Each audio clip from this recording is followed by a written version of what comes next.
प्रभो नमः शिवाय महारुद्राय हर हर महादेव शिव शंभो धवलेश्वराय वालालिंगाय नमः। दीपं ज्योति परम ब्रह्म दीपं ज्योति जनार्दनः दीपहरतु मे पापो पूजादीप नमस्तुते।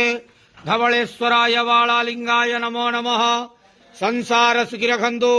आज मार्गशीर मासर शुभ सोमवार समस्त श्रद्धालु भक्त मानू आश्रीपद करंतु। मनस्कामना पूर्ण करंतु। कर्म क्षेत्रोन्नति करंतु। ग्रहरिष्ट खंडन करंतु। जगतर मंगल करंतु। विश्वर कल्याण करंतु। आपणकर नाम विख्यात करंतु। सेवकर डाक श्रवण करंतु। समस्त गुआवसा भक्त मानकर मनस्कामना पूर्ण करंतु। जो जो भक्त माने आपणक पाखरे मानसिक रखिछंती तांका मानसिक पूर्ण करंतु। धवलेश्वराय वालालिंगाय नमो नमः। संसार सुखी रखंतु। आनंदे गेवार हरि बोलो।